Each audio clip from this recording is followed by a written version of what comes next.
Started. Here we go. All right, hello, and welcome to the Montana Office of Public Instruction, Indian Education for All's Indian Boarding Schools from Hailing to History webinar series. My name is Jennifer Statham, and I am an Indian Education for All implementation specialist. We are so glad that you have joined us this evening. We have yet another incredible presentation for you this evening. Each webinar will be recorded, and a link to the recordings as they are available will be on both our Indian Ed webpage as well as on your final reminder letter that you will receive on November 14th, the Monday prior to the last webinar. There is no webinar next week, and the final webinar with Sarah Young will be on November 16th. Please note that this series will be, as it is being recorded, all participants will remain muted with their cameras off so we can focus on the presenter and their content. But please feel free to use the chat if you have any questions or comments or great resources you want to contribute. And we'll also take a few minutes at the end of the webinar for Q&A. Your feedback on the feedback surveys from our other webinars has brought you this boarding school series. Please make sure to complete the feedback survey that will be posted at the end of the webinar tonight. Whether you need renewal units or not, all of your feedback is valuable. You do need to fill out a survey, however, if you want to receive renewal units, that is a must. And it will only be open until 3 o'clock tomorrow, so make sure to take your 4 or 5 minutes to complete that, or more if you've lots to tell us, and get that done before tomorrow. We have just 2 more amazing presenters to you in the final 2 webinars, and tonight I would like to welcome someone who I cherish and admire so as a friend and a mentor, Julie Cajune. Julie is an educator, cultural historian, artist, and activist who believes that the challenges we face today demand that which story nurtures imagination, compassion, creativity, and connection. She is a member of the Confederated Salish and Kootenai tribe, and she was born and lives today on the Flathead Indian Reservation in Northwest Montana, where straight out of college, she developed and taught her first bilingual education program. She went on to run the Department of Education on the reservation. She's trained hundreds of teachers in Montana and has led 2 major educational projects documenting tribal histories and stories in Montana and across the country. Her passion for storytelling is not limited to the classroom. Julie also created and produced Heart of the Bitterroot, an album of Salish and Pandre women's stories that she collected. And I believe that might be still in some libraries. And so you might want to go look for that. It's really fantastic. And so she creates and contributes culturally responsive lessons and units for her tribe, OPI, the Smithsonian's National Museum of the American Indians Native Knowledge 360, and more. She's just amazing, and I am so honored to have you as our presenter this evening, Julie. Thank you. I am happy to be here. So, you know, in all of our communities, we start with a prayer. So I want to thank you for being here, for having open minds and open hearts. And Jennifer, thank you for being a good host. I have watched all the previous sessions, and so I didn't want to repeat what other people said, but it's been encouraging to hear what people are doing and to see some more younger people doing things. Chanes Yaya, I'm a grandma. I have 3 grandsons. And so I'm at the end of my career. So I'm in a different place. And so it's nice to see young people picking up the baton and taking the leadership role, as I did in my generation and my time. And I believe that each one of you were born for the generation that you're in, and that there's something for you to do that's going to make a difference. In my family, it was knowing that you had a generational responsibility. So whatever talent or gift or passion you had, which could be anything, you brought that to your community as a contribution. And so I ended up becoming a teacher and fell in love with being in the classroom. But when I looked for materials to use, it was still heroes and holidays or cultural groups. And so I had the privilege to work with my community to try to build some authentic and meaningful things. And honestly, I'm going to be honest with you. I used some things that weren't great. That and I probably had some pedagogy that wasn't very good. You know, I was a new teacher, but I was on fire, and the kids knew I cared about them. And I think that my love for them and for what I was doing made up for my mistakes. And I'll tell you something. We really learn from our mistakes. When we make a mistake, by golly, we remember it. I'm going to share the screen with you to start together in a good way. And this is also to encourage you folks. You know, when we're in a public school, sometimes we can't do things how we would in our community. And so we always start with prayer. You know, anything important, and certainly coming together on this topic is so important. And so I've learned in working with teachers and in being in the school that there are ways to get around that. And one of the ways that I do that is by sharing poetry. And this is a prayer poem, Eagle poem from Joy Harjo. It's from her book In Mad Love and War. And you probably know that she has been our poet laureate, I think 2 years in a row. So this is Eagle poem. These are the pictures I took of the blessing I had yesterday when I went and walked down at the river. So Mill Canoe was waiting there to give me a blessing. To pray, you open your whole self, to sky, to earth, to sun, to moon, to one whole voice that is you, and know that there is more that you can't see, can't hear, can't know except in moments steadily growing, and in languages that aren't always sound, but other circles of motion. Like eagle that Sunday morning over flatted river, circled in blue sky, in wind, swept our hearts clean with sacred wings. We see you and see ourselves and know that we must take the utmost care and kindness in all things. Breathe in knowing that we are made of all this, and breathe knowing we are truly blessed because we were born and we die soon within a true circle of motion. Like eagle rounding out the morning inside us, we pray that it will be done in beauty, in beauty. So I would like to offer you my Salish greeting. Stemplu ul as buus. People now are saying ches, good evening. A long time ago, we didn't say good morning, good afternoon, good evening. We said stemplu ul as buus. What's in your heart? That's how we greeted one another. So my heart is filled with encouragement from you. And it's filled with hope because by being together, we're committing to a journey. And in this journey, we're strengthening our humanity, and we're going to create classrooms of compassion. All of us have had a difficult time these past 2 years. And each of us probably experienced loss in some way. And so let's extend grace to one another, and especially to the young people that we work with in our classrooms and schools. They're trying to make their way in a world that has so many challenges. So thank you for being here, and thank you for taking time to listen to all the people's stories. Thank you for having an open heart to learn really about a very dark moment of history for Native people in the United States and Canada. Because we're talking about the abduction of children. And this has been hard for me to actually revisit this again.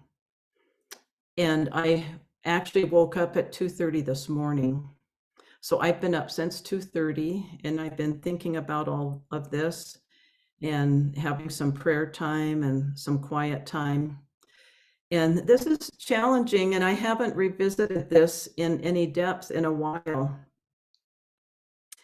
And just thinking of the abduction of children and the experience of a child, and sometimes very young children, perhaps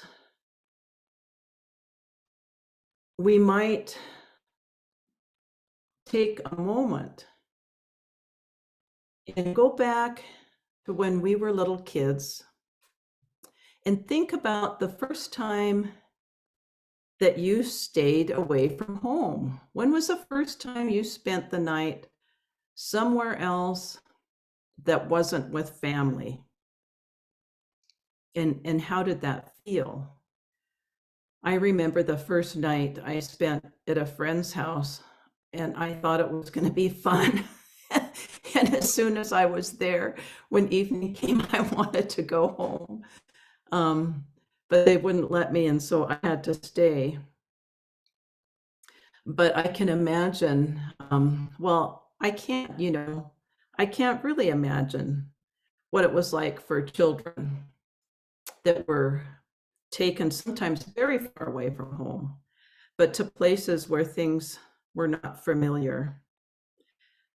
So every day I see the legacies of boarding school in my community. And sometimes I see it in abusers, people that were victims that have now become abusers. And sometimes I see it in victims, people who have remained victims. And then I see it in survivors. And then I see it in overcomers.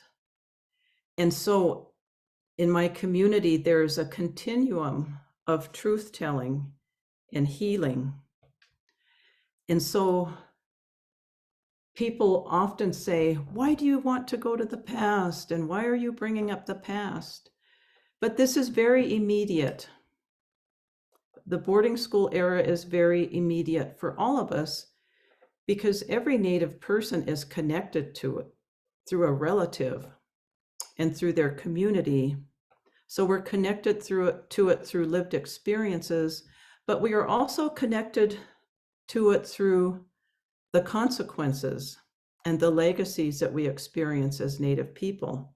And you have heard all of the presenters talking about that. So I've been following those presentations, and so I'm going to kind of try to bring us in a circle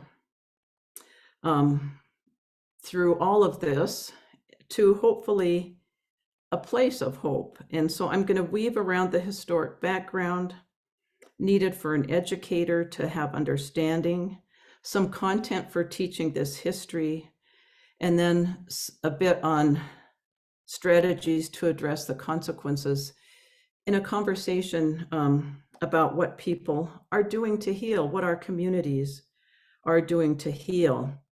So we have a lot of firsthand stories of people who have survived both residential schools in Canada and boarding schools here in the United States. And there were government boarding schools and there were parochial boarding schools. So I want to kind of go back to the beginning and start with the lived experience of history by listening to a story and talking about a story. The first story that I wanted to share with you is online, and it's on YouTube, but there's a note at the bottom of the film that asks you to contact the daughter who interviewed her father and ask permission to use it. And I did, but I did not hear back from her. And so I'm not going to show it to you. I'm just going to show you a screenshot of the beginning of the film. So Roberta interviewed her father, who is a survivor of St. Anne's Indian Residential School. And that school is in Ontario. And so she interviews her father. And she was in high school when she did this interview. And he told her she asked questions and he was very honest with her and told her about the school. I believe he was 7 years old, and I think he was there 10 years. And you can find this on YouTube. I just didn't feel like I could share it because I hadn't got her permission, but I wanted to talk about it because one of the things that he talked about near the end was something that they did, and he said it wasn't for punishment, but it was for amusement.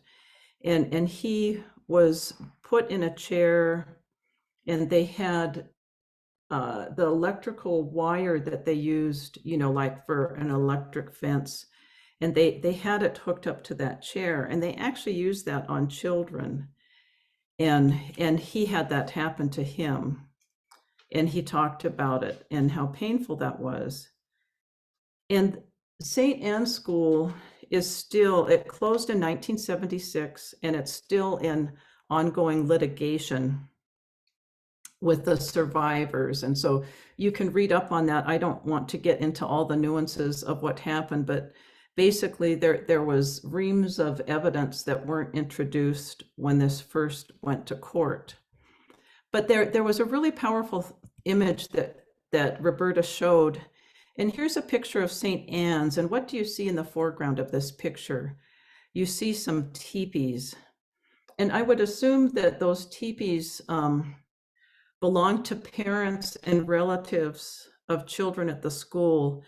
And I recall reading of similar accounts where parents and even tribal leaders would camp within eyesight of schools, though they weren't allowed to go and see the children.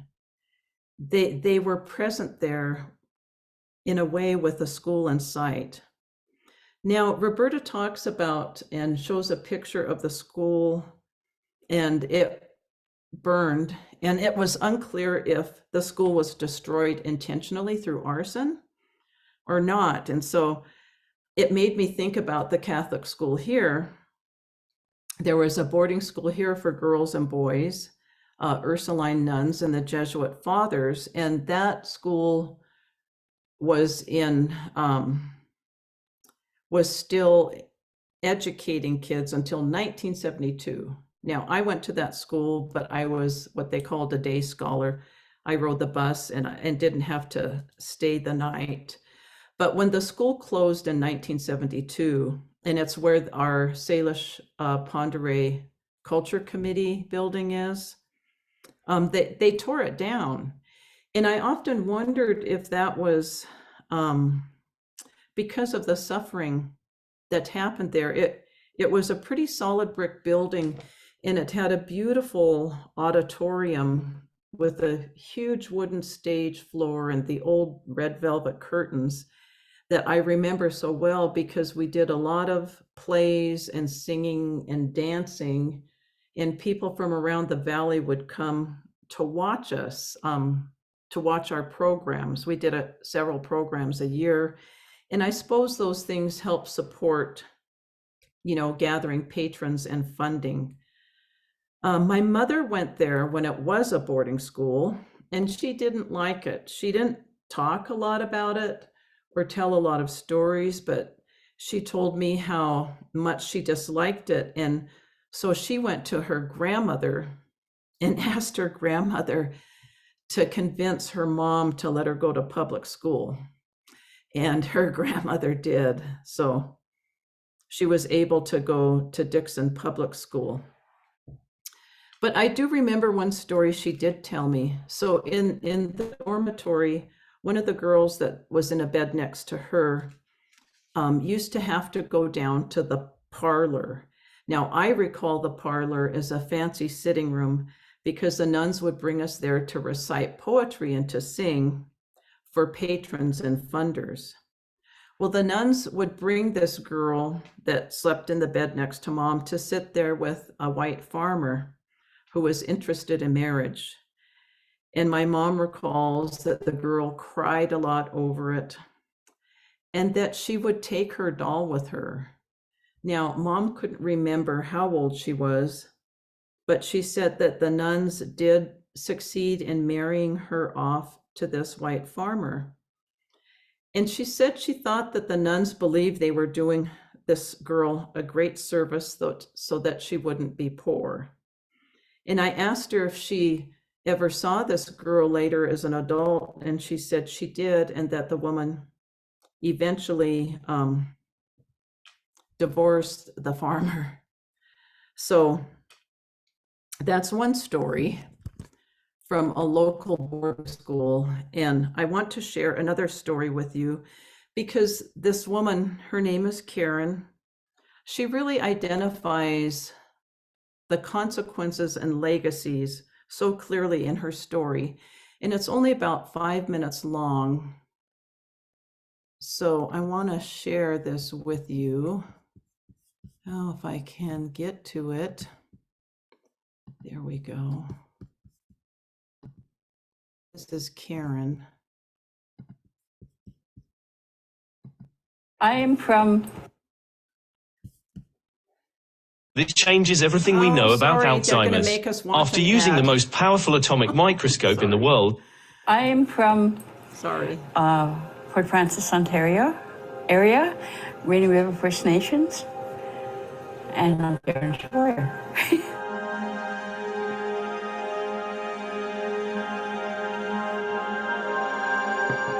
I really had a good upbringing up until the age of 6 when I went to residential school. I always wanted to be with my older siblings. I knew they went to school, but I didn't know what school was. And then when I went, I was excited to go with them, to be finally in with them, but I didn't know what I was in for. Because we lived in the bush and that, I was so used to being isolated, I didn't know what going uptown really was. And I seen this big school, and then I was separated from my family.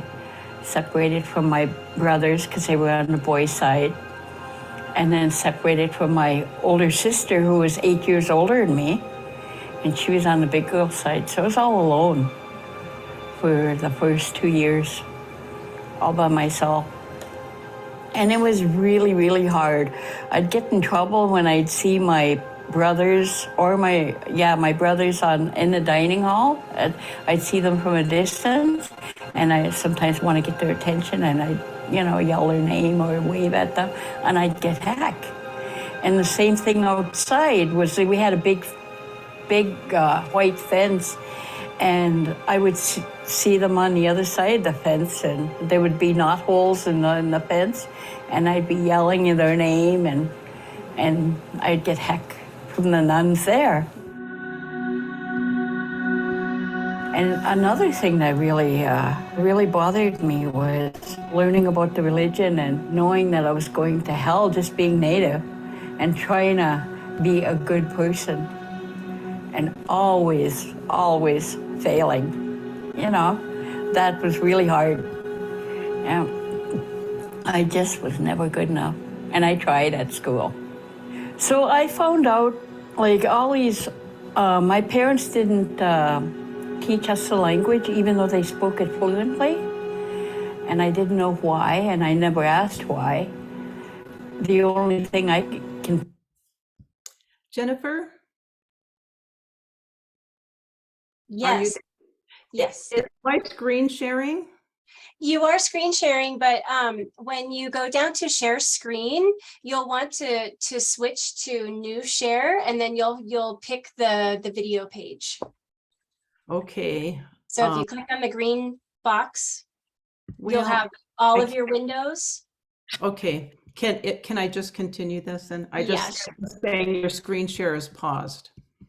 Okay. Thanks.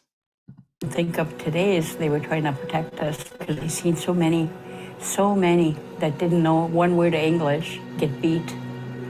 One of the things that I struggled with was living under tension all the time, walking on eggshells, because I'd be so, from being scared, from seeing others get beat. And I tried so hard to be good. I had this best friend, and I never knew why we quit talking to each other. And I knew I chummed around with her and everything. So I got up enough nerve. I didn't know what it was. I just said, how come we quit talking to each other in residential school? And she says, you don't remember? And I said, no. And she said, we weren't allowed to have friends, so they separated us. So I told her that I'd talk to her next time I see her, but I never did yet, you know. But they took me from my family. They took me from my friends. You know, I couldn't have a best friend. And today I still don't have a best friend. I have friends, but not a best friend. And it seems like it's still there happening today. I can't get close to anybody. If something happens and if I do have a best friend, it's distant. One of the things that I really struggled with all this time is shame. Shame of who I am, loss of identity. I didn't know who I was when I got out of there. I was ashamed of being a native, you know, and even bringing up my children, I would tell them we have to keep the yard clean, you know, have the lawn mowed, raked and everything, because they're gonna say these dirty old Indians live here, and meanwhile, you know, they'd say it anyway. Yeah, I've been through a lot of healing since 1982. I've been to grief counseling, grief and trauma, everything. And there's a lot of stuff I found out about myself. I have no idea how I lived, and even living, it was just existing. Because I was so, I guess, traumatized. Yeah. I don't know how I did it. And then going through the grief and trauma, you start to feel and everything, and I don't know how I did it. I don't know how I parented. I don't know. I even foster parented. And when I had this little girl and this little boy, and they would go see their parents and come back, they'd be crying and everything, and I seen myself. This is me when I was in residential school, and I would have to love them. Well, I couldn't even love myself, you know? But that was a big healing experience. And then after they went back to their parents' and that, my house was so empty. And I thought, this is how Mom and Dad must have felt when we went to residential school.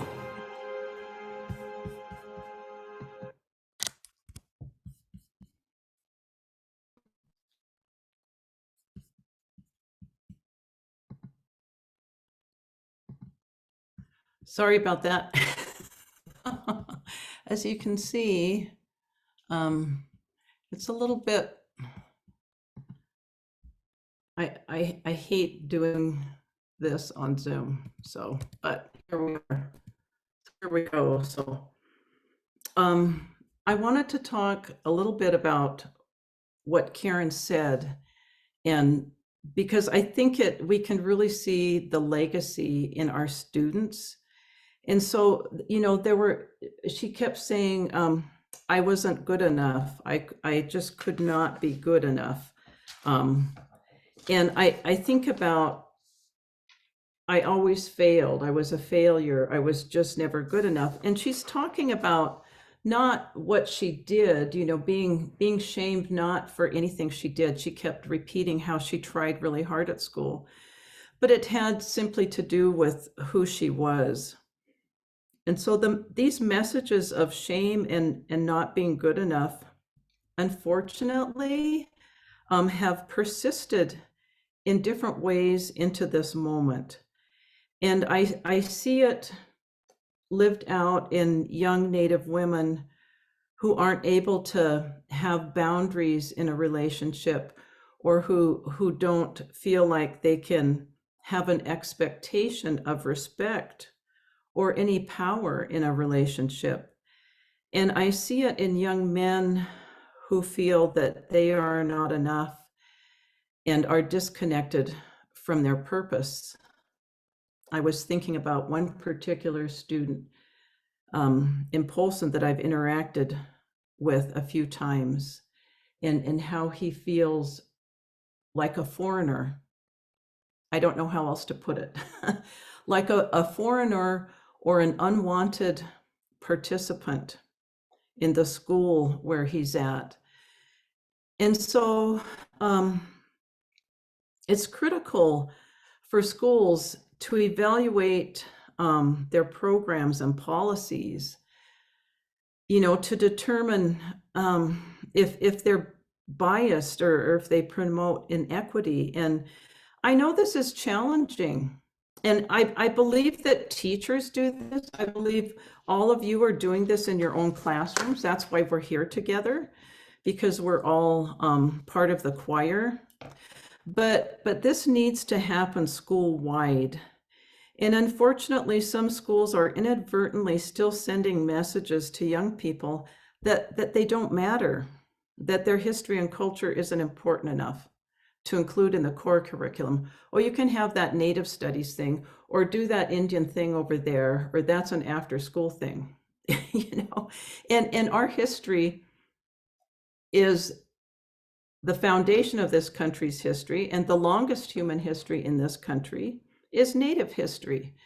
And you can't teach American government without teaching about the US Constitution. And the US Constitution addresses American Indian people in treaty law and in the Commerce Clause, which has been interpreted to give Congress this wide-reaching power, to abrogate treaties and do all this legislation that actually chips away at tribal sovereignty.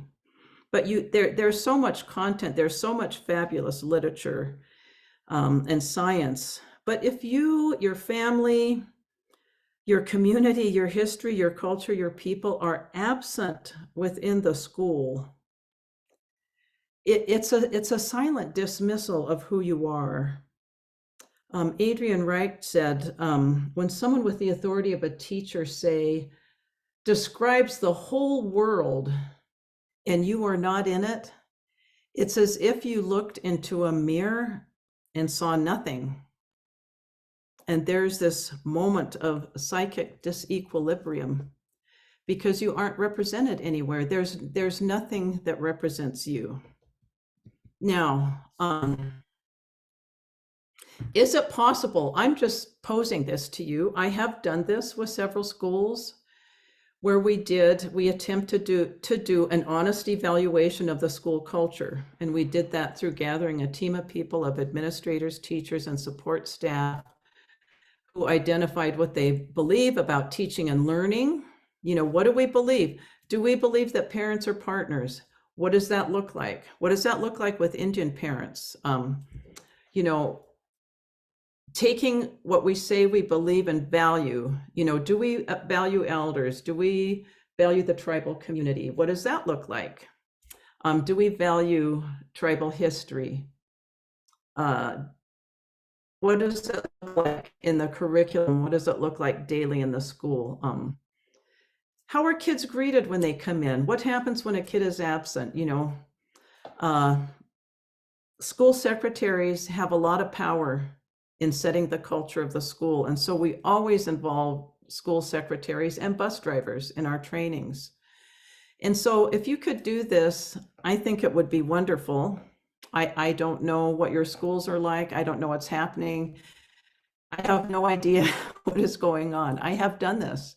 It's tough. It's tough. And sometimes what we think we believe and value, when we try to say what that looks like, we realize that things aren't matching up. We're saying this, but it's not really matching up. We can't say we value elders if we only have 1 week where we do that. It should be all school long. If we say we value parents as partners, we should have a very active parental involvement plan. If we don't have that, then things aren't matching up. So you kind of get the idea. Everybody, it's trendy to do a land acknowledgement statement. And while I think that can be maybe patronizing in some ways to do that, I think it's important if it's sincere and it's meaningful. And I think it could be a learning process for schools to do that with Native people who have historic connection to the land their school is on.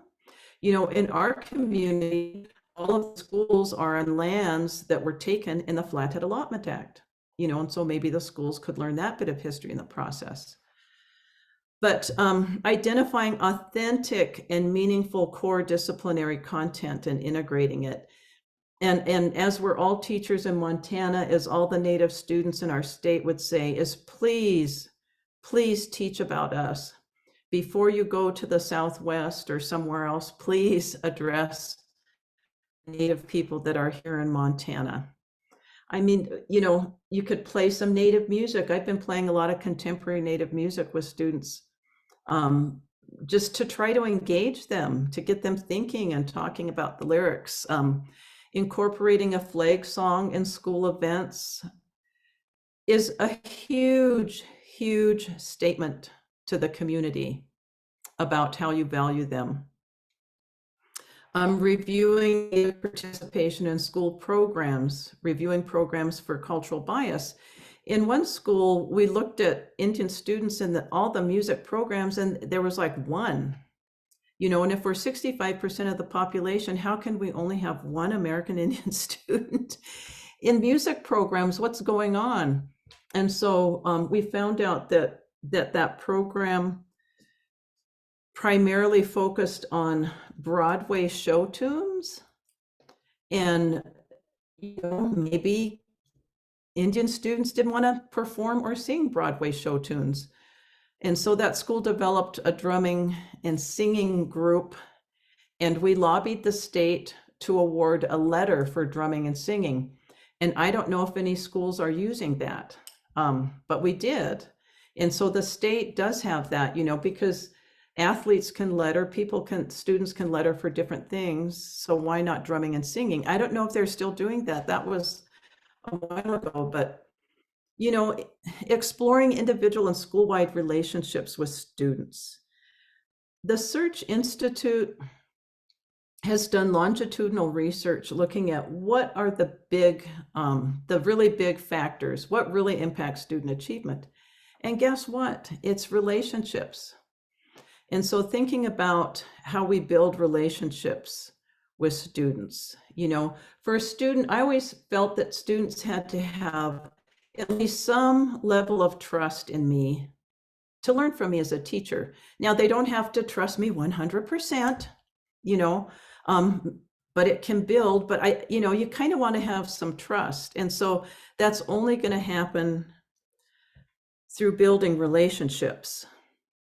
You know, and when we're talking about incorporating authentic content and looking at culturally sensitive and relevant programs, you know, nobody is expecting you to become culturally fluent in all the tribal nations of Montana. You know, I mean, honestly, that would be impossible.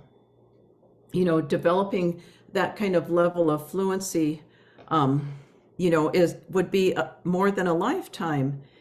And really, you know, we're not expecting you to teach our culture to our students. That's a family and community responsibility.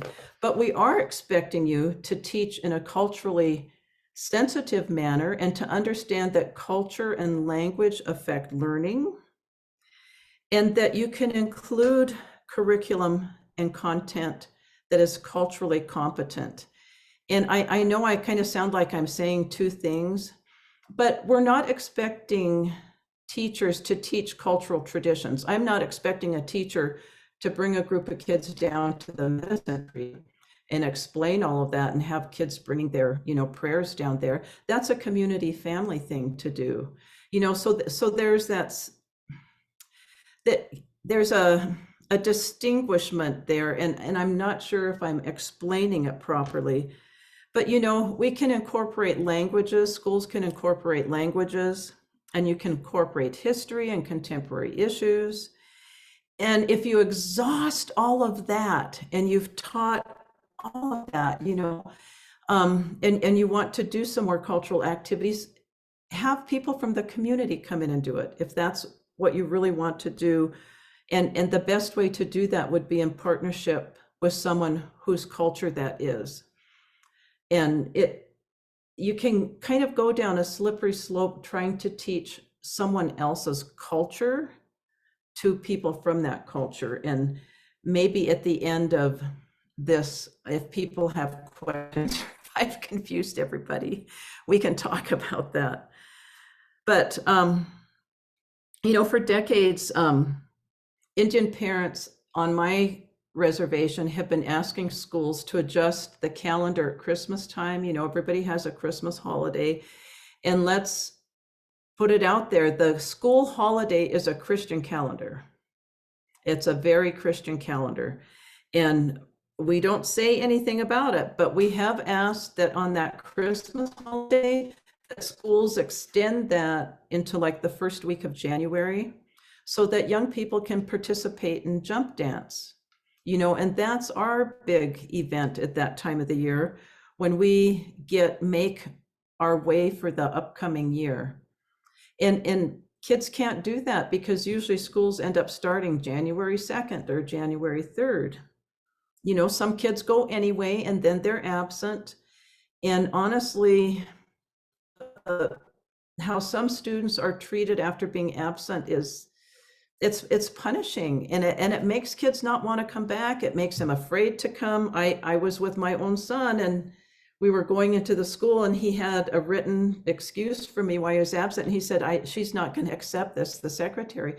And I said, well, it's not for her to determine anyway. That's not her authority.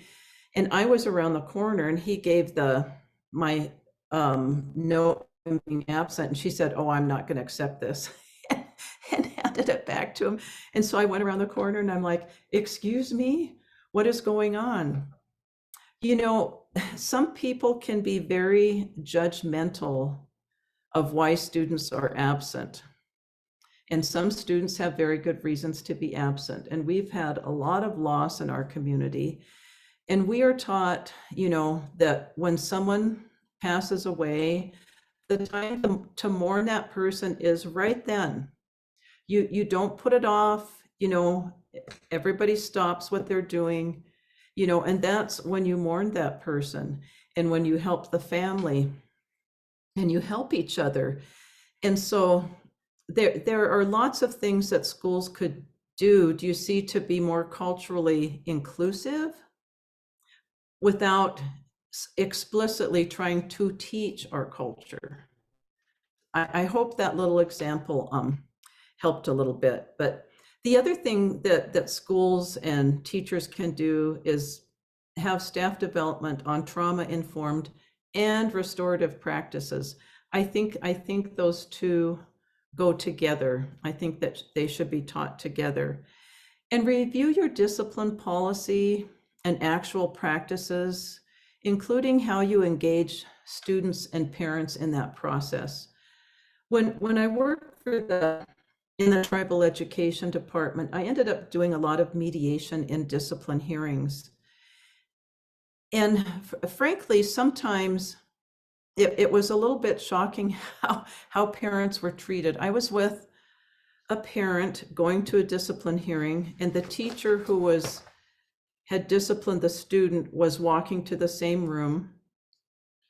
And I had met her several times, and so I tried to start engaging in a conversation, and she said, oh, I can't talk to either of you. And I wasn't asking her about the situation. I was just trying to, kind of make small talk and build a relationship. But she said, I'm not speaking to anybody until I'm in the room. And it was like, are we at a criminal hearing? It was a very strange way to react to myself and the parent. And then we got into the meeting, and there were, like 7 school people, and then me and the mom and dad.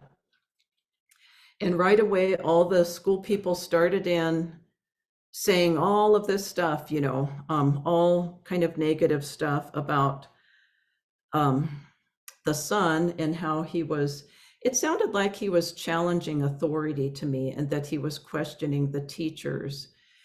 And, I don't think that's a bad thing. I actually think as a teacher, students and parents should be able to question what I'm teaching, and it should be intentional, and I should be able to answer that and not feel offended or defensive. If I know what I'm doing and I have a reason and a solid objective for why I'm doing it, you know, I'm going to tell them. But after they all got done talking, I said, well, I would like to say something, you know, and the first thing I would like to say is I want to thank the parents of this young man for caring, for participating and engaging in the process and showing up and being here, because nobody said that. Nobody said that. And so think about how students are disciplined and just even what that process is when you call parents in and how you deal with them. Do you have the expert witnesses lined up? You know, because honestly, I'll tell you what that felt like to me as someone mediating and trying to maintain positive relationship with the school, but clearly being an advocate for the parents, because the school had everybody there and the parents didn't have anybody but me. But it felt like the school was kind of coming together and covering themselves, or that we are going to be, you know, united together and all have the evidence, and not even really listen, you know, or never did I hear these words, what do we think would be in the best interest of this student? What decision could we make that would be in the best interest of the student? And what ended up happening in that situation is that the boy was suspended from school for 3 days. And I did talk to him about what happened, and he was challenging the teacher. And, you know, frankly, the teacher was having trouble with classroom management. And so the kids were all over the place. And he got picked out of the non-conforming kids and sent to the office, and he made a rude remark about who he was going to have to go see. You know, that wasn't a wise thing to do, probably not an appropriate thing to do. I don't know, did it warrant being suspended for 3 days? Was that in the best interest of the student? I don't think so. So, you know, if you look at discipline numbers in Montana, in schools where there's, you know, a pretty good population of Indian students, and, you know, I feel bad for making this assumption and generalization, but I believe that Native students are still overrepresented in the discipline pipeline. And it troubles me. And there's actually a book on that, and it's looking at Hispanic and African American students, and it's called Second Generation Discrimination. And it's how kids are actually funneled out of the school through the discipline pipeline. So I just want you to think about that. And, you know, when you think about evaluating your school and your classroom, do parents and kids feel like it's their school? You know, do parents feel comfortable coming to you and talking to you? Do they feel comfortable coming in the school? And do the kids feel like, hey, this is my school? You know, my oldest grandson is living with me, and he's going to Salish Kootenai College, and he really feels like he belongs there.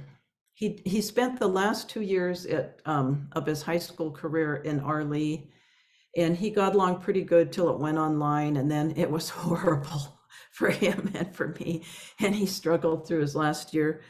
But he really feels like he belongs at Salish Kootenai College, and he didn't feel that way in his public school career, except for when he was in a private school, you know.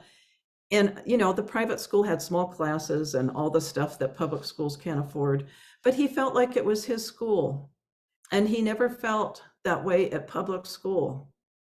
And these schools are these kids' schools. That's why they exist. These schools belong to the kids.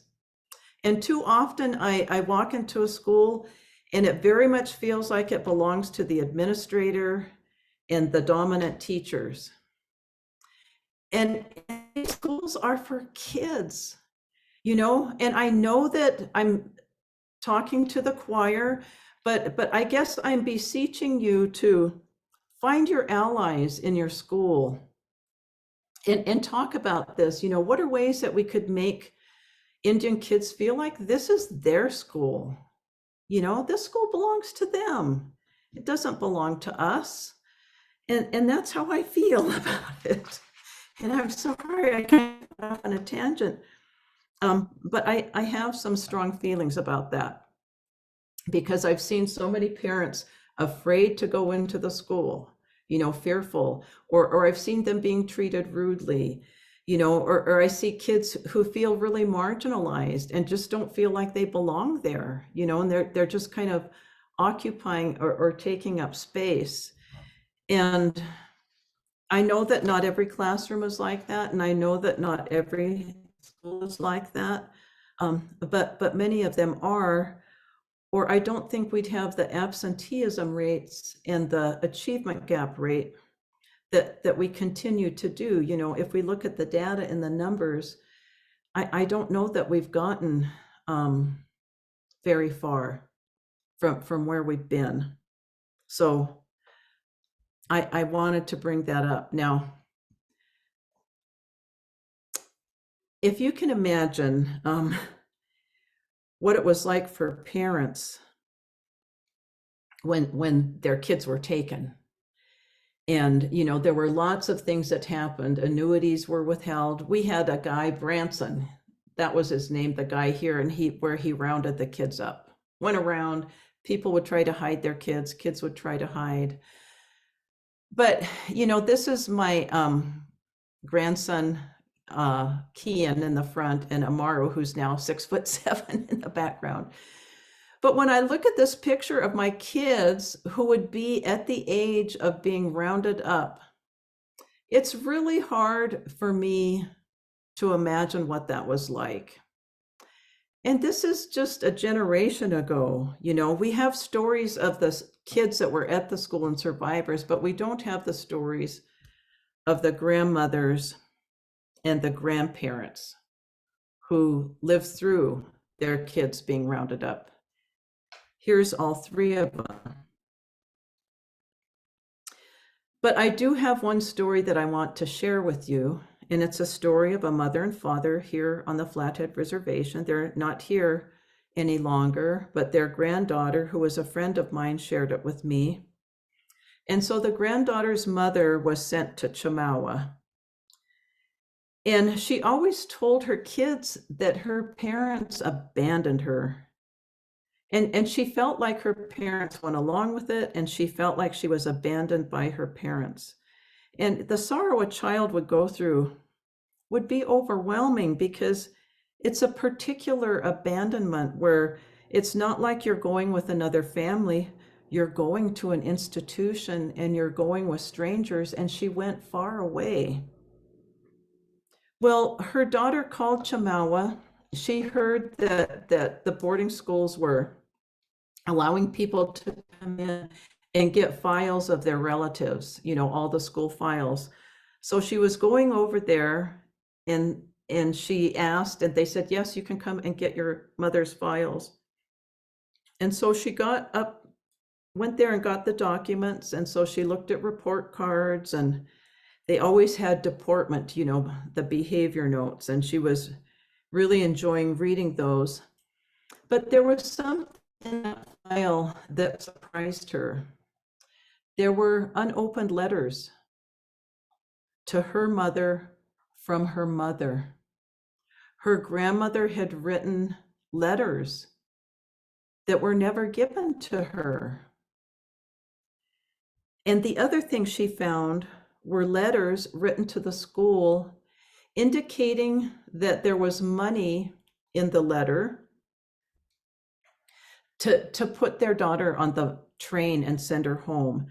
And these were pleading letters saying that it had been too long for their daughter to be away from home. She was too young to be away from home so long.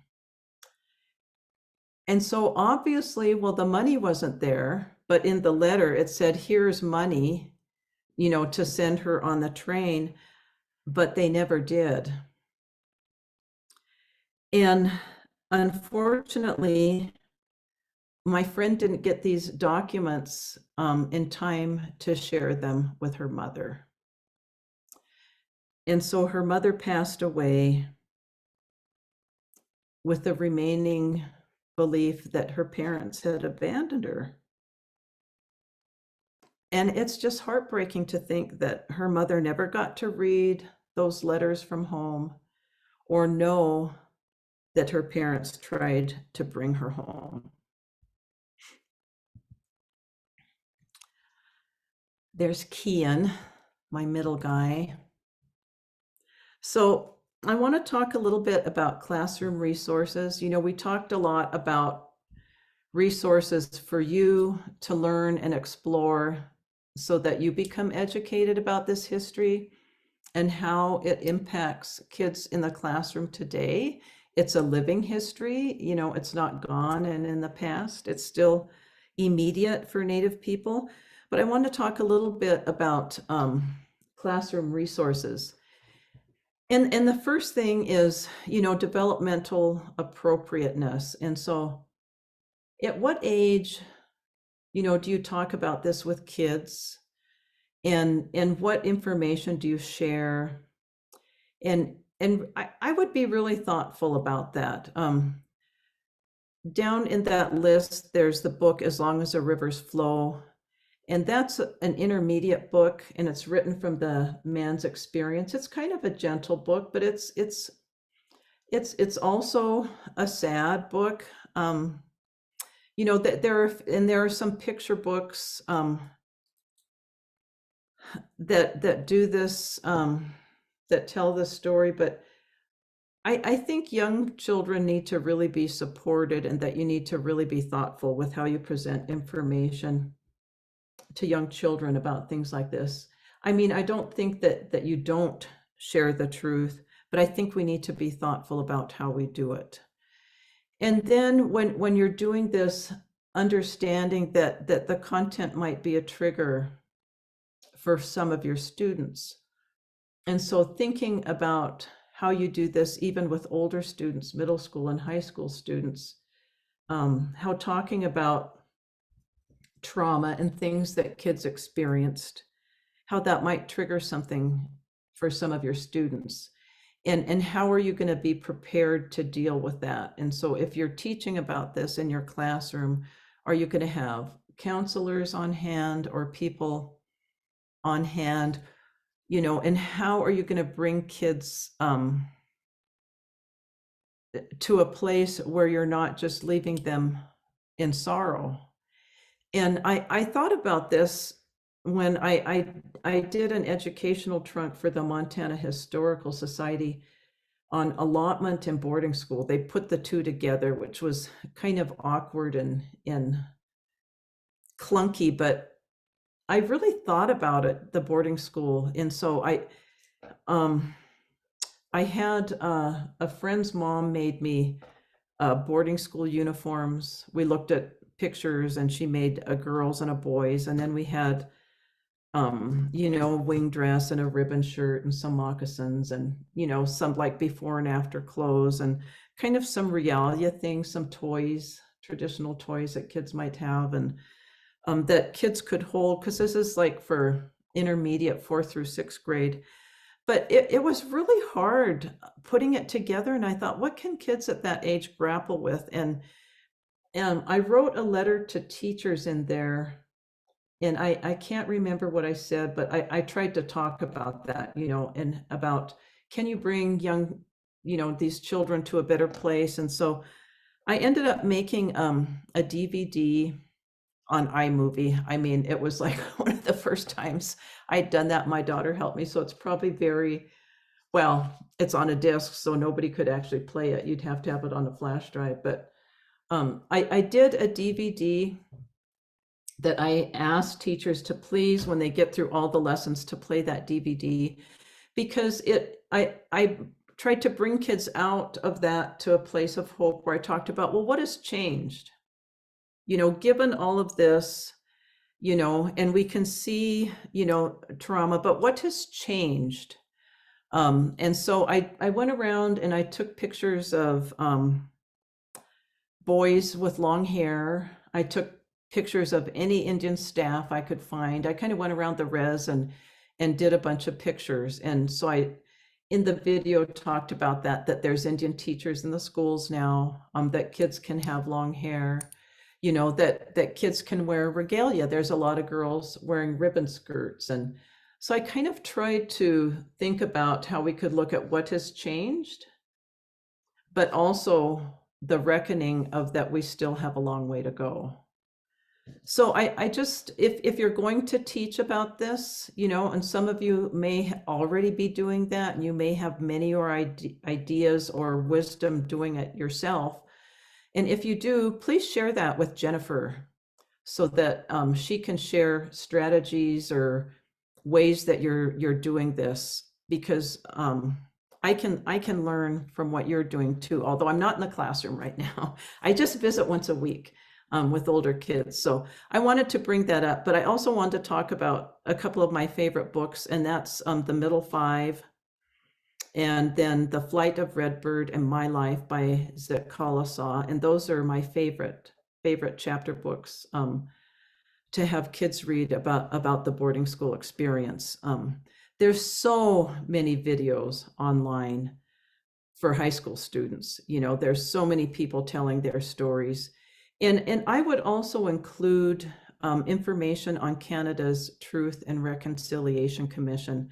I think that would be an interesting conversation for high schools to have about what Canada is doing and what happens, and how is that part of the healing process for Native people. If you have that kind of national reckoning of that history, I think it's really important.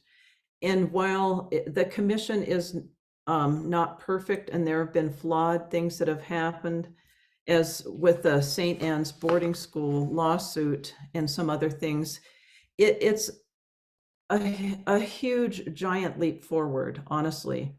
And so, you know, is that something that could be done, you know, on a local basis? You know, could there be some kind of, and I'm not saying that you have a commission, but some kind of exchange between Indian parents and the school. And it's a reckoning that this has been the educational history for Native people. We recognize that, we acknowledge that, we want to get better, you know. I did propose something like that here with all the local schools, to have an exchange, you know, with tribal council, Indian parents, and school administration, but it didn't go anywhere. So darn it. Now I want to share one more thing with you. And so, Jennifer, I have to go to New Share if I want to show a film. Correct. Yep. Correct. And it's saying I'm not getting video share coming up as an option. Well, you shouldn't. Do you see the video on, when you click the green button, you should have all of your windows available, and you'll choose. Yes. There you go. Okay. Okay. I do not. So give me a minute and I'll escape, and I will. While you're doing that, I put the resource link again in the chat. And so all of the titles that were in that last slide, I've added to the resource list. And so all of the authors and links are there. Okay, thank you. And you know, some of those might be old. Oh, okay, well now it disappeared. Okay. Oh my gosh. Okay.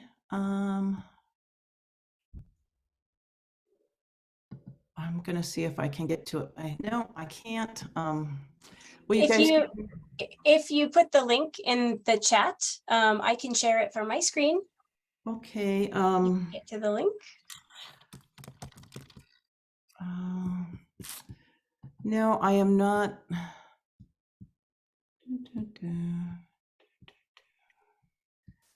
Also, as a reminder, while Julie is doing this, please feel free to put any questions that you have for Julie in the chat. We will have a little time for Q&A. So be thinking about those questions that you may have. And Also, all of your feedback, I'm reading all of them and I'm sending it anonymously to all of the presenters. So if you had any questions from past, now would be a good time to ask too. Okay, I'm just going to have to find it. So I'm just going to ask you guys to bear with me a minute because I hope I can find it. It's important. If I can't, I'll send you the link and you can watch it.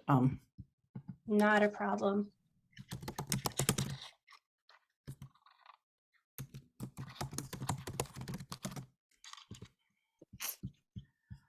Okay, it's not going to come up. It's not even coming up in my, okay, I will let it go then and I'll talk to you about it. I'm sorry. I should have put the link in my PowerPoint. So I guess I'll move on to the next thing I did want to talk to you about. And so in the, oh my gosh, it's going to the beginning. So in the little video I was going to show you that I will send you the link to. I don't know why that's not, why this is doing that. Sorry. It's one of the last slides. Okay, there we go. I wanted to talk about community healing and what's happening in Indian country, and one of the things in Canada, of course, is that Native people are engaging the government. And so they're doing things nationally. And I think that's really important. And maybe that can start as a statewide thing. I don't know if OPI would be willing to do that, but I think that, just an acknowledgement and a reckoning with this is important. And I know that the Secretary of Interior, Deb Haaland, is going to be doing some things. But I did want to talk about some things that are happening. And if you look at any of the literature on historic trauma, and a lot of the previous presenters talked about that, and Joseph Gahn, I think he's from Fort Belknap, Dr. Gahn. He has a good piece with a couple other authors, and I'll send that to Jennifer, where he really looks at historic trauma from a lot of different lenses and talks about how culture is a protective factor. And so communities are leveraging culture in different ways to address that with young people. And so here, Michelle Mitchell, who is the director of the Tribal Education Department, she is doing cultural camps with kids, working with the Kootenai community and the Salish and Pend Oreille community, and taking, looking at middle school kids and high school students and bringing them, camping with them in the summer and doing things with kids that maybe their families didn't do, and the intention is that everybody becomes a cultural insider. Everybody is in the camp circle, and we're bringing everybody in, because what's happened with the cultural loss and language loss in our communities is you have a real broken cultural passing on. And so some families, even kids who had fluent speaker parents, like Karen in the video, didn't get the language. And so, but you have levels of knowledge in the community where you have some people that, I would consider knowledge keepers. And then some people who grew up without a lot of that, who didn't get a chance to experience that. And there's a lot of things that happen. And this is a really important thing for you to know about the kids in your classroom. And so some kids experience shame in a couple of ways. They experience shame because of being Native, and then they experience shame because they aren't Native enough, or they don't have specific cultural knowledge. They don't have the language. they haven't participated in community cultural activities or things like that. And this is, if you think about kids, it's through no fault of their own. And what knowledge would we want to keep from our children? But it gets complicated in communities. And when I was working on tribal history materials, I had the wonderful index of our remarkable archival library of oral history and knowledge that was done in the early 70s with elders, and it's recordings of people it's all in Salish, and the volume of information that was collected is really remarkable and unique. And so I was trying to utilize some of that in materials that I was producing for classroom use. And it got a little bit awkward and controversial. And I'm being very honest with you about this process, because I think this is a time for honesty, because people are, it's like some people were so afraid that others were going to come in and take what we had saved and protected. And there was a time that knowledge was exploited, that knowledge was made up. People took information, whether it was about ethnobotany or spiritual practices, and maybe misused them or published things in a book that shouldn't have been there was kind of a time when that happened, but I don't think it's happening now. And I was wanting the information, to use in local schools, but it got a little bit complicated. And so please understand that the kids in your classrooms are at all different levels of cultural knowledge. Some of them maybe grew up in a family where they had a lot of it, and some of them did not. And so I wanted to bring that up and talk about that and what Michelle's doing, because she wants everybody, to feel like they belong and have, and to share that knowledge. And she's working really hard on that. And so along with, the trauma, I want you to also understand that yayas and aunties and nunumes and, grandmas and grandpas, silas, sajepas, they're providing a safety net and a way for young people. And so there's a danger of pathologizing students and families with historic trauma, that becomes a label for us. I have been historically traumatized.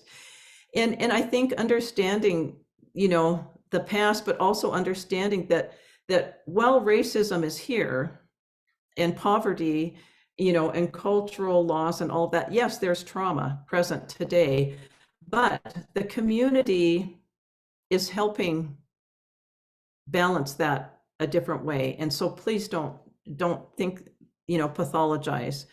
Ways that communities are healing too is recovering their language, restoring traditional pathways like rites of passage, people committing to learn and pass on what was taken or lost. My neighbor, Aspen Decker, who's become quite fluent and is speaking only Salish to her kids. That's part of healing. It's recovering, it's restoring, it's reclaiming.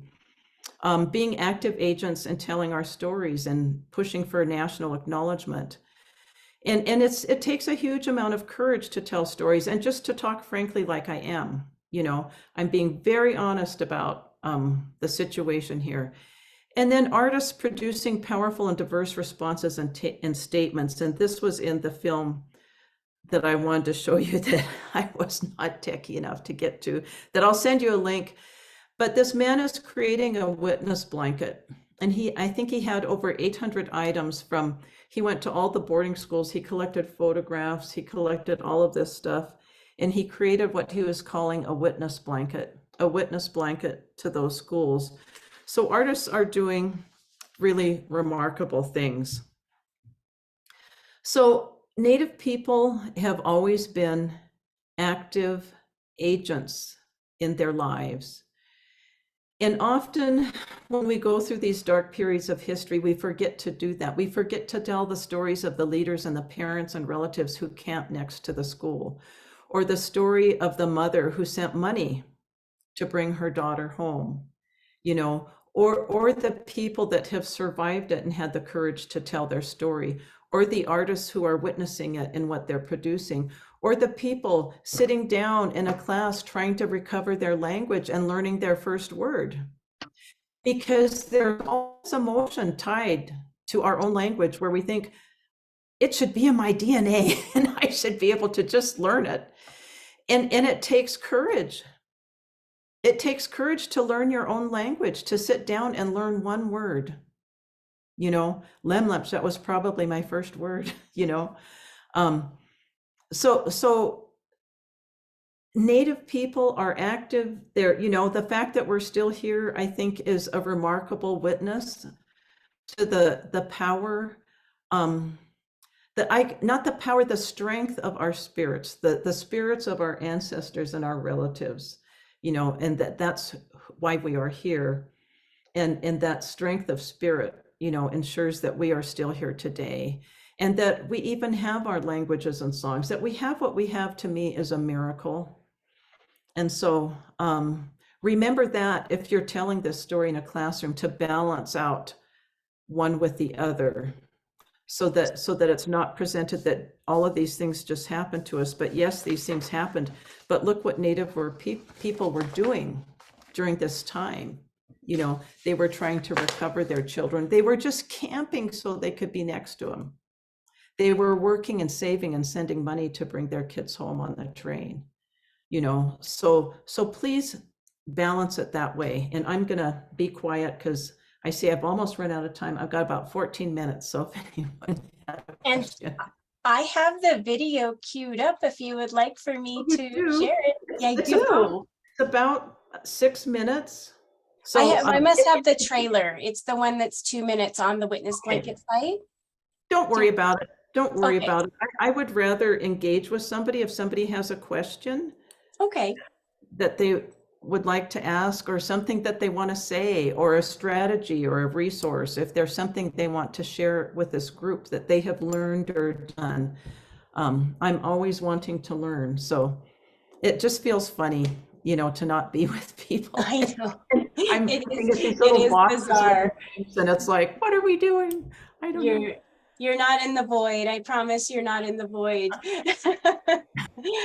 So yes, please do put your names in the chat, and or your questions and ideas in the chat. But also Aspen Decker and Cameron, her husband, and they are now speakers with Montana Humanities Montana, and they can come to your classroom for free. They just sent out an email notification to us yesterday saying that that is happening, and both of them are incredible presenters. I cannot recommend both of them enough. And Cameron's an amazing artist, and he talks about his art, and he's actually Dene, but is learning Salish and has you know, a descendancy and family, and you know, so it's they're wonderful. I can't recommend them enough. And like I said, it's free. It's Humanities Montana. So yeah, I'll share that in the chat as well. I can't see the chats. I don't know why. So if yeah, anyone, no one's saying anything brave enough to put anything yet, but we have what wait time down. Someone's going to engage with me. Oh my gosh, I could have went on and on. You know, that's okay. I hope it made some sense, and I hope I was a little bit clear on encouraging everybody that they don't have to be culturally fluent to be a culturally competent teacher. You know, part of it is just our humanity, and students know that. They know if you're interested and if you care about them. And that's, you know, if you can build a positive relationship with parents and their kids, you know, that's the most important thing that you could do. And then you'll just build the rest. And we all started somewhere, you know. I mean, I was thinking about using the Legend of Bluebonnet in, you know, just desperate for materials. And now look at what you folks have out there. You have a lot. You have a lot to use that's Native authored and more authentic. I mean, I was writing lesson plans the night before I taught, trying to come up with something for kids. So there's a lot out there, and there's a lot to do.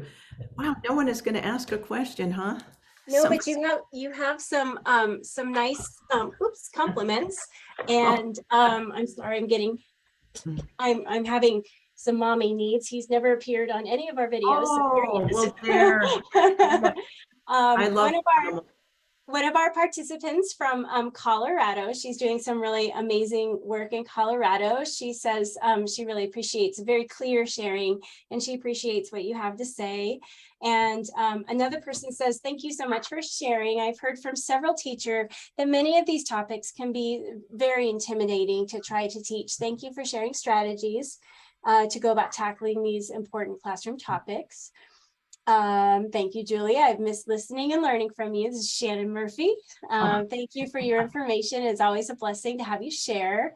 Thank you so much for sharing, Julie. You are definitely a wealth of information. Absolutely. So, I think one of the most important things to bear in mind with some of these both the sovereignty series as well as the boarding school series, it's really about building teacher background knowledge.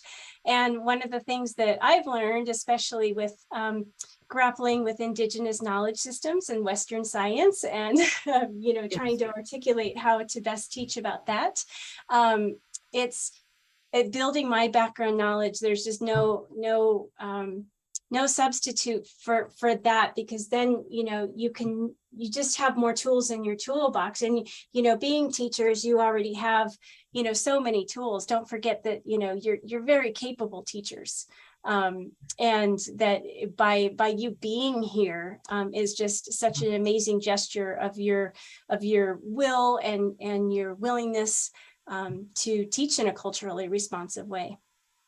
And you picked a hard topic, so I want to applaud you for asking for this, that the evaluations prompted this. And I'm probably not going to do this again, because it was hard. I had a hard time, and so, I don't know that I would ask anyone to come into the classroom and share a story about it. I think, being sensitive that way. I was watching a newsreel of a man in Canada, and the newscaster said, well, what was your experience? She said, well, I heard there was sexual abuse and there was physical abuse and there was this and that. And so what was your personal experience?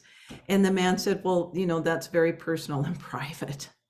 And so sometimes, it's the ask, people will say, invite an elder in, and it's like, you have to develop a relationship with people before you want them to come into your classroom.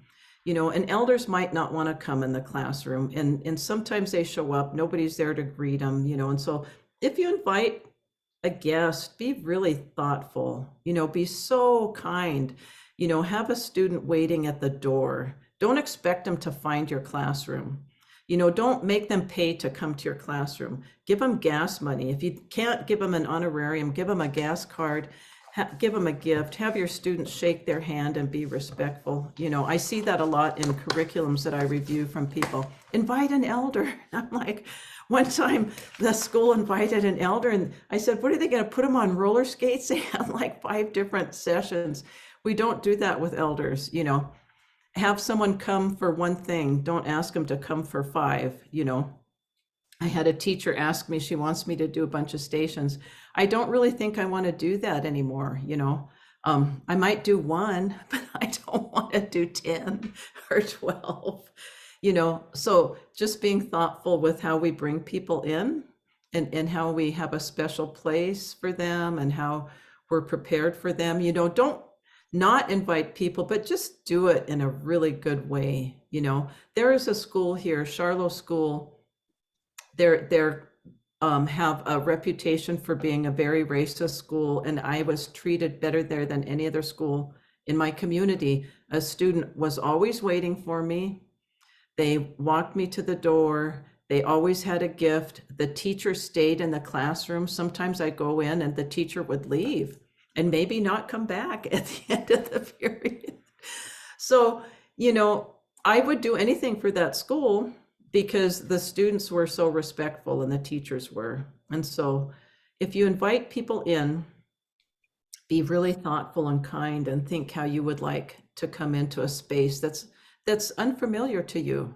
Everybody's, got a pass. You know, I got called into the superintendent's office a lot as a teacher. So I still have those feelings, you know, when I go in and talk with administrators of getting called into the office and being questioned about what I was teaching and having to defend it. So we all have our own things with schools, and I know school culture, but I still have my own issues, you know, so think about that. But thank you so much. And I just and you know, if any teachers are, you know, wanting to do that but not sure, you know, that's what Mike Jetty and I are here for, to, you know, offer you advice on cultural protocols. Morgan Smith, who's she's here in the audience tonight, and she's our American Indian Student Achievement Specialist. You know, she's also a resource. So, you know, use us, reach out to us. We do have a question in the chat, and it is about behavior. There's a Native student who has been in the system and expresses a lot of behavior.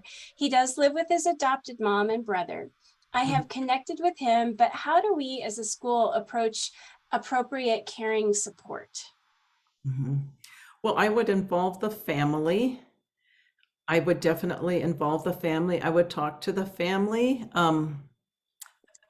Even though it's an adopted family, I don't know how long he's been with them, but I would absolutely involve the family because they know him outside of school. And so they're going to know more about him. But when I had problems with kids acting out, there was, you know, kids usually do that because they haven't resolved a hurt. So that kind of behavior is a secondhand thing, usually to hurt. And so that young man is hurting.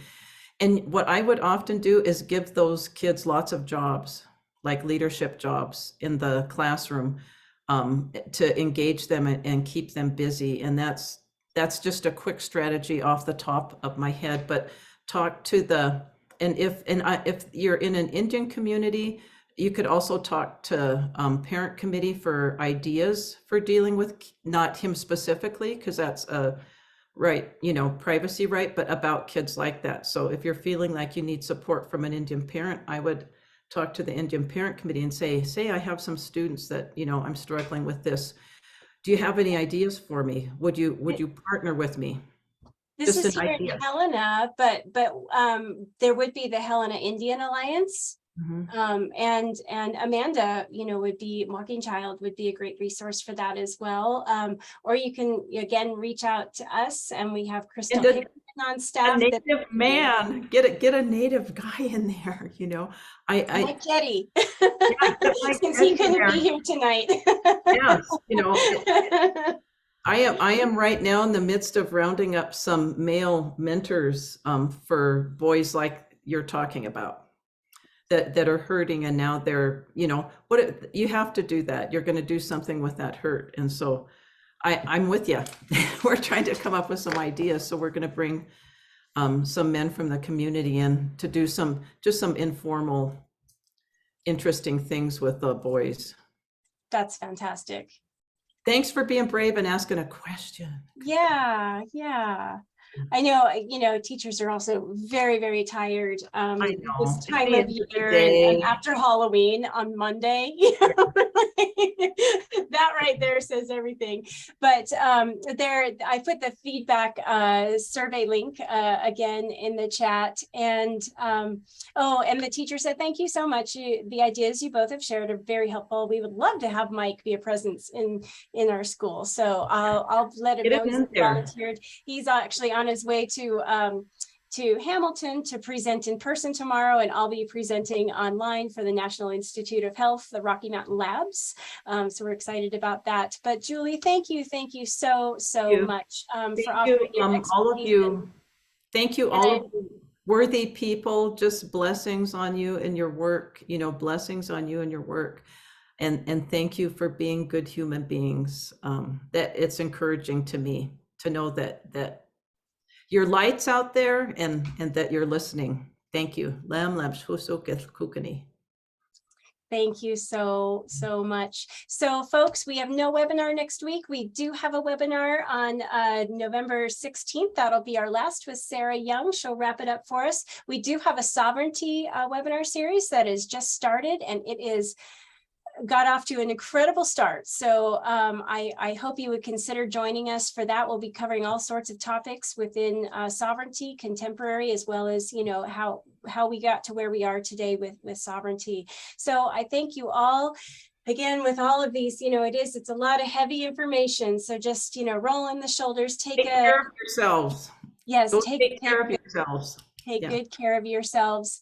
And we hope to we hope that this has offered you some good ideas and some positivity, and a reminder of that we do have, you know, things that we can do, and a reminder of the resilience of all of the incredible people, you know, in Indian country who have persevered and are wanting to heal. And so let's help them with the healing. And with that, thank you so much. Have a wonderful rest of your week. Bye-bye now.